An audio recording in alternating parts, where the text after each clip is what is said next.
Bienvenidos nuevamente al estudio diario de la Palabra de Dios, todos los días, todas las mañanas, a un capítulo diario en el programa de Reavivados por su Palabra. Gracias por seguirnos, gracias por acompañarnos. Suscríbete al canal también para poder compartir con otros y poder llegar a muchos más con el estudio de la Palabra de Dios. Quédate hasta el final. Hoy vamos a comenzar el libro de Romanos, la epístola del apóstol San Pablo a los romanos. Gracias por seguirnos durante este tiempo. Vamos a pedir la bendición de Dios. Padre nuestro que estás en el cielo, santificado sea tu nombre. Gracias por darnos el privilegio de estudiar tu palabra todos los días, todas las mañanas y encontrar lecciones prácticas y sencillas para nuestra vida. Danos de tu bendición en el nombre de Jesús. Amén. Muy bien. Romanos capítulo 1 dice, ¿qué dice la palabra del Señor? Algunos mensajes muy prácticos y sencillos para nuestra vida diaria. Pablo, siervo de Jesucristo, llamado a ser apóstol, apartado para el Evangelio de Dios. Pablo se presenta como un siervo de Jesucristo, llamado especialmente por Jesús en el camino hacia Damasco, y con toda autoridad él se presenta con nosotros esta mañana. ¿Para qué? Dice, apartado para predicar el Evangelio con poder. Y vaya que lo hizo con toda seguridad y con toda confianza, sin importar las situaciones que enfrentaba. Dice ahí que él había prometido antes por sus profecías en las Santas Escrituras acerca de su Hijo nuestro Señor Jesucristo, quien era del linaje de David según la carne, que fue declarado Hijo de Dios con poder según el Espíritu de Santidad por la resurrección de entre los muertos. Está presentando en forma especial a Jesucristo, a quien Jesús le llamó en esa ocasión. Entonces él exalta, presenta y da tributo a Jesucristo. Y dice, y por quien recibimos la gracia, el apostolado por la obediencia a la fe en todas las naciones por amor de su nombre.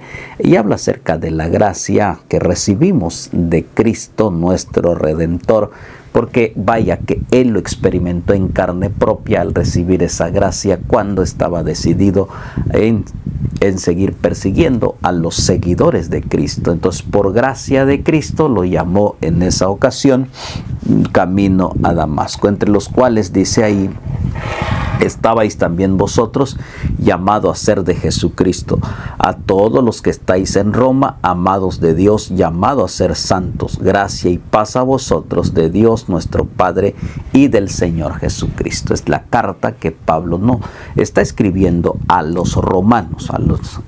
Recuerden que él es llamado el apóstol de los gentiles, ahora él escribe a los romanos, pero esta carta pues también es para nosotros, de que es Jesucristo el que nos dio el perdón, nos dio su gracia y su salvación. Entonces dice él, reciban la gracia de Cristo, el cual nos dio con su sangre derramada en la cruz del Calvario. Y entonces él comienza a agradecer, dice, primeramente doy gracias a mi Dios mediante Jesucristo con respecto a todos vosotros, de que vuestra fe se divulga por todo el mundo.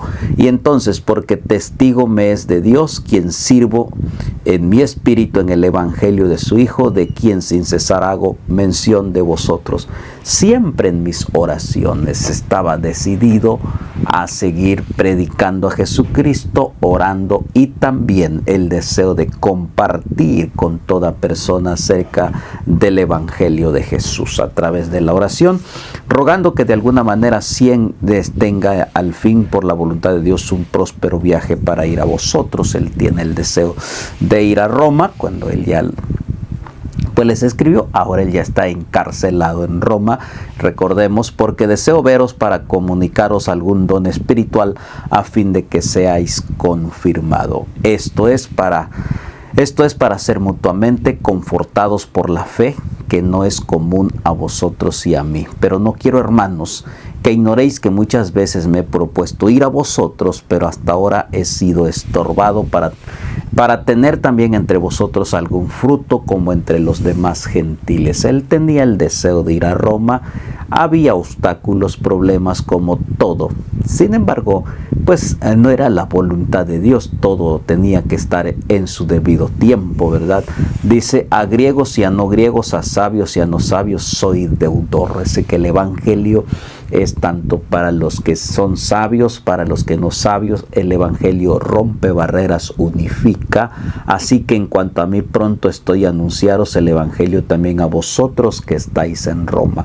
El deseo de Pablo de llevar el evangelio a través de todos los rincones del mundo, gentiles, no gentiles, judíos, no judíos. Él tenía el deseo y convertido completamente al evangelio. Por eso en el capítulo 16 habla acerca de la importancia, y lo voy a leer, del evangelio. Dice, porque no me avergüenzo del evangelio, porque es poder de Dios para salvación a todo aquel que cree, al judío primeramente y también al griego. Él dice, yo no me estoy avergonzando del evangelio. ¿Por qué?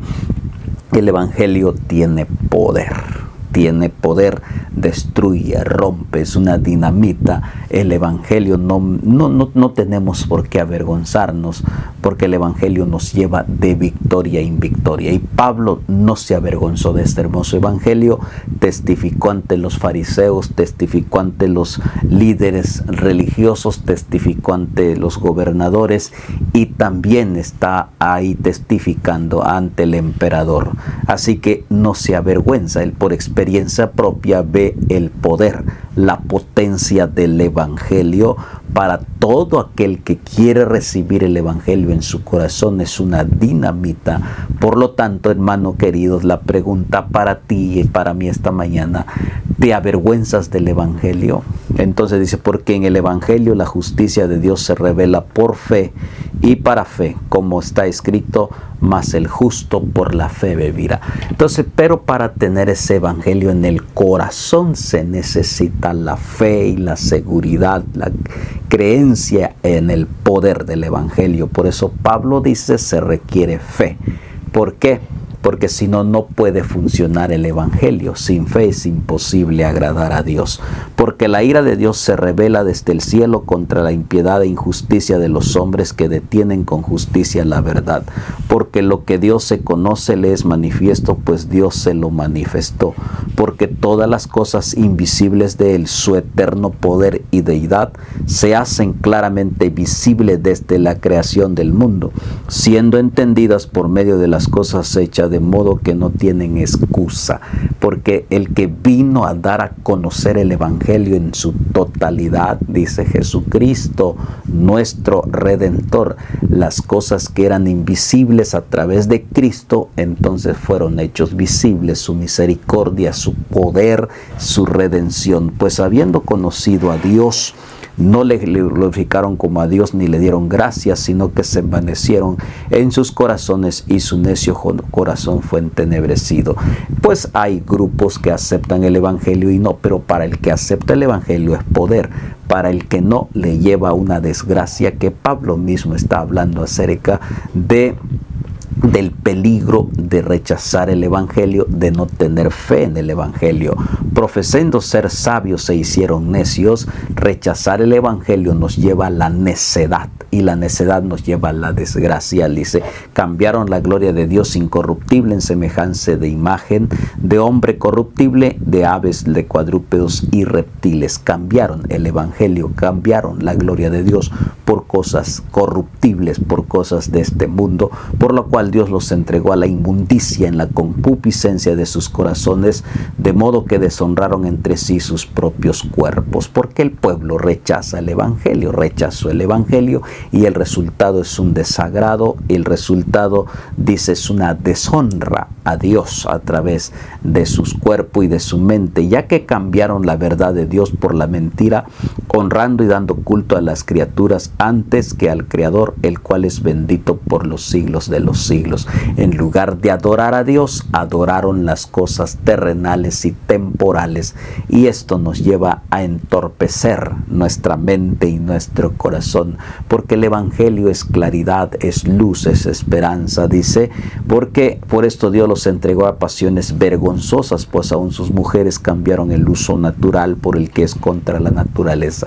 El Evangelio nos lleva a lo más. Si rechazamos el Evangelio, nos lleva a la desgracia, lo más bajo de la inmoralidad, porque el Evangelio nos trae luz y esperanza. Rechazarlo nos lleva a la bajeza y a la oscuridad de este mundo. Por eso, amigo, no rechaces el Evangelio. Todos aquellos que rechazan el Evangelio pues viven en este mundo tenebroso, haciendo cosas inmorales que no están de acuerdo con las cosas del Señor. De modo, dice que también los hombres, dejando el uso natural de la mujer, se encendieron en su lascivia unos con otros, cometiendo hechos vergonzosos hombres con hombres, recibiendo en sí mismo la retribución debida a su extravío. Se extravía el hombre, la inmoralidad llega a su corazón y hace cosas que no agradan a Dios, cosas terribles de inmoralidad. Dice, eso nos lleva al rechazar el Evangelio, nos llega a la necedad y el hombre hace cosas que no agradan al Señor. Y como ellos no aprobaron tener en cuenta a Dios, Dios los entregó una mente reprobada para hacer cosas que no convienen, porque su mente se llenó de cosas malas de este mundo. El Evangelio nos lleva a las cosas eternas del Señor, estando atestados de toda injusticia, fornicación y perversidad, avaricia, maldad, llenos de envidia, homicidios, contiendas, engaños y malignidades. Así es el camino que nos rechaza hacia el Evangelio. Murmuradores, detractores, aborrecedores de Dios, injuriosos, soberbios, altivos, inventores de mal, desobedientes a los padres, necios, desleales, sin afecto natural, implacables, sin misericordia. Todo esto es la consecuencia de rechazar el Evangelio. El Evangelio tiene poder para cambiar todo este tipo de perversidades. Si permitimos que el Evangelio nazca en nuestro corazón, seremos transformados porque Dios tiene el poder. La clave está en el poder del Evangelio, dice, para aceptarlo. Quienes, habiendo entendido el juicio de Dios, que los que practican tales cosas son dignos de muerte, no solo las hacen, sino que también se complacen con las que practican las cosas perversas. No solamente el que lo hace está destinado a la paga del pecado, que es la muerte, sino con aquellos que también ven y se complacen, se ríen y gozan lo que están haciendo, lejos del Evangelio de Cristo Jesús. Hermano querido, acepta el Evangelio, porque el Evangelio es poder del cielo, que nos transforma y nos llena de luz y de vida en nuestro corazón. Qué bendición este capítulo. Por eso Pablo le escribe a los romanos: también ustedes tienen la gracia, también ustedes pueden aceptar el Evangelio y no rechacen el Evangelio. Qué bendición. Jehová te bendiga y te guarde. Jehová haga resplandecer su rostro sobre ti y tenga de ti misericordia. Jehová alce sobre ti su rostro y ponga en ti paz. Padre, gracias por el hermoso Evangelio. Ayúdanos que no rechacemos el Evangelio, sino que al contrario, el Evangelio pueda ir cambiando nuestra vida, nuestra mente y nuestro corazón. Gracias por todo en el nombre de Jesús. Amén. Nos vemos mañana, capítulo número 2 del libro de Romanos. Saludos, suscríbete al canal. Bendiciones.